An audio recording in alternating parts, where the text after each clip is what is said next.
Hey you guys, welcome back for another video. I'll be giving you a full tutorial on how to make your own dry shampoo using very limited ingredients that are completely toxic free.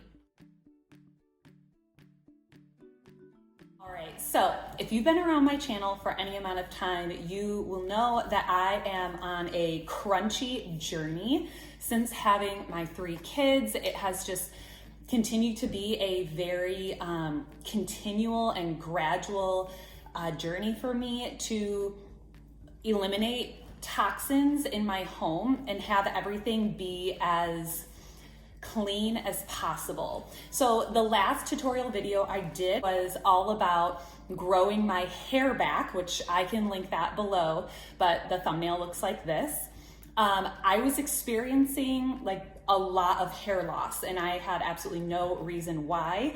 I am a hairdresser. I worked in the salon for 10 years before coming home and homeschooling my kids. And now I just do hair on the side. And I was trying to figure out why is my hair falling out, and then researching and having amazing results with this 100% natural way of regrowing my hair. So it's in that video. So upon doing even more research using the Yucca app, I highly suggest you have to pay for this app. But to be honest, it's worth every single penny because it's telling you the toxins that are in your beauty products, in your cleaning products, and then they give you the scientific studies to back it up. So since using this Yucca app, I found out that this dry shampoo that I've been using for a few years now, it is over the counter. It's not a professional product. But that doesn't matter because tons of professional products are super duper toxic in the salon.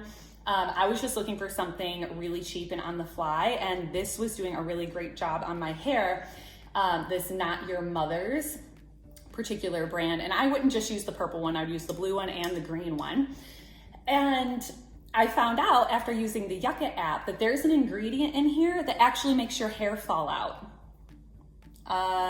So I've discontinued using this and I'm still doing my hair tonic with the rosemary and the clove and things have been getting so much better. So now that I'm no longer using this dry shampoo, I have to make it myself. I want to make sure that there's nothing toxic in it, that if my kids got into it for any reason, they could literally eat it and no harm will come to them.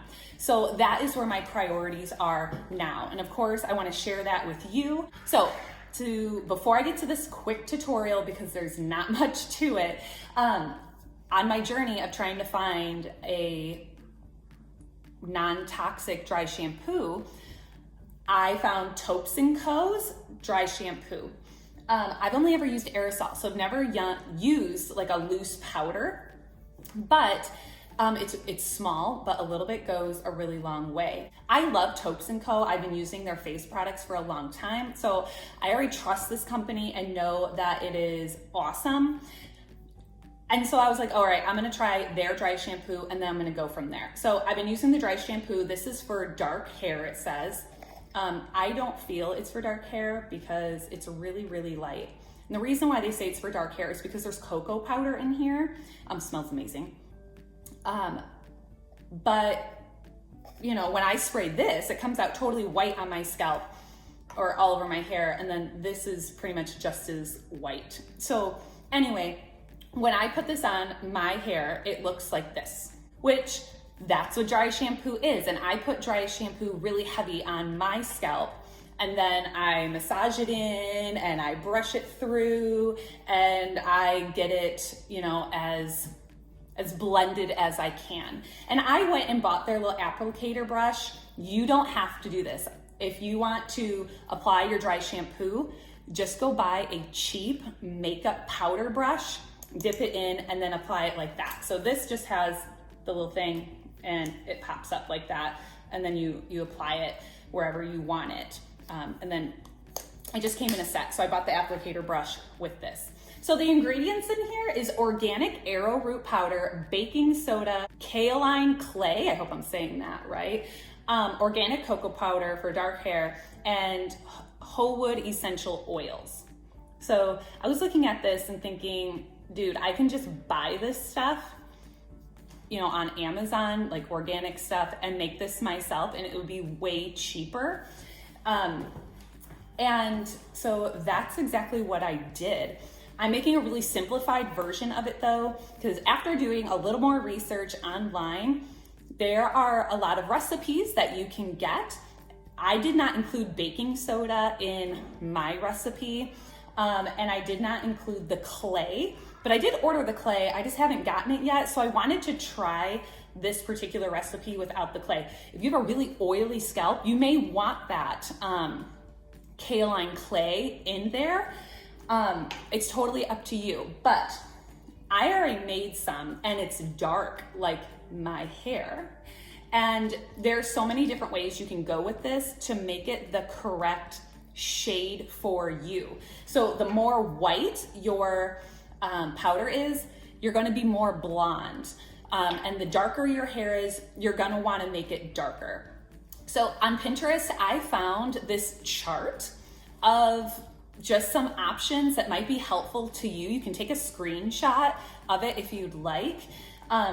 In adding different types of powders in to customize your dry shampoo. Now, in mine, I've used cinnamon and cocoa powder along with arrowroot powder. It smells amazing. I don't put essential oils in it because it smells awesome. And I have an oilier scalp and I only wash my hair every 5 to 6 days. And so the big difference, so I just didn't want to add oils to this because it's just not needed.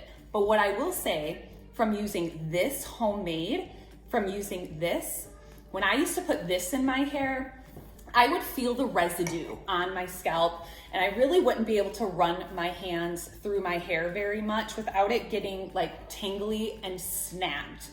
And that's a bummer. And in about 3 days, I would really just my scalp would just start feeling gross.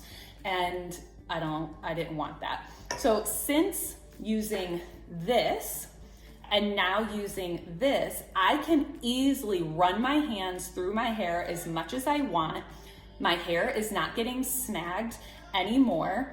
And my hair still feels very, very light and it doesn't feel weighed down. And that was big for me because I hate putting products in my hair. I try to put very little products in my hair because I like my hair to be just natural and loose. So that's my big spiel. If you have any questions, please comment below. Let me get to the full tutorial on how to make this yourself. All right, you guys, so I have a plastic cup. You could also make it and store it in a glass mason jar. I do have these plastic lids that go with them. Very easy to find in the store if you want to go the jar route. So make sure you have a tablespoon measuring spoon. I'm going to be using the organic Arrowroot Powder. This will all be linked below. I'm also using an organic cinnamon powder, as well as a really high quality cocoa powder. Again, you can add in the clays or anything else, but I'm just going to be using these 3 products for a very simplified dry shampoo. I'm going to be taking my tablespoon and doing 2 tablespoons of Arrowroot powder. I just love how light this powder is on my scalp, and I never feel like there's a thick residue even days later. All these bags are 16-ounce bags, and they are going to last me a very long time. Next up, we're going to be using the organic cinnamon powder. I do have copper tones in my hair, so I definitely wanted to put some cinnamon in there to complement the hair color that I have with lots of copper tones.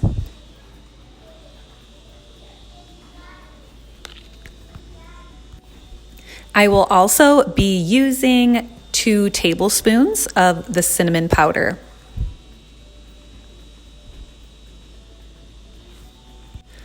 And lastly, we'll be using the cocoa powder. I'm deciding to use 2 tablespoons of the cocoa powder as well because my natural hair is really dark and I want it to be as deep as possible.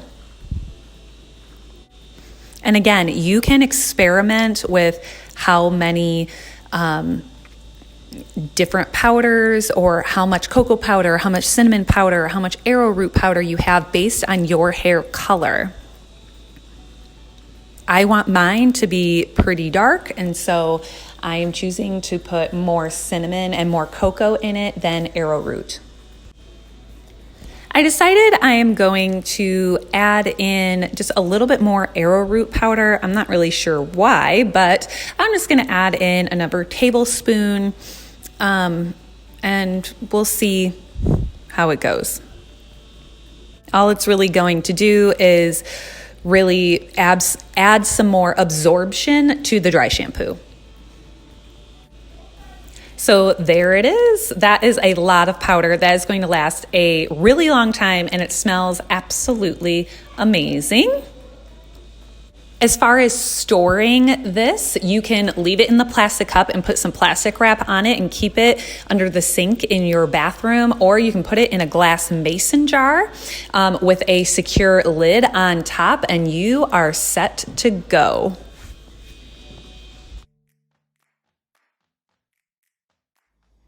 All right, you guys, I hope you found this video very, very helpful. I will link every single product down in the description box that I used to make this particular recipe. And you're going to save so much money by buying these products in bulk, and a little bit goes so long. As long as you store your stuff properly, like in a cool, dark place in a cabinet. Seriously, I would have to buy one of these once a month at, about $10 a can, where I'm able to have probably a year's supply or more of the products that I used and just make it at home. It is totally worth it. And plus it's toxic free. So if you have any more questions, please don't hesitate to ask. I am here for you and I will see you in the next video. Bye-bye.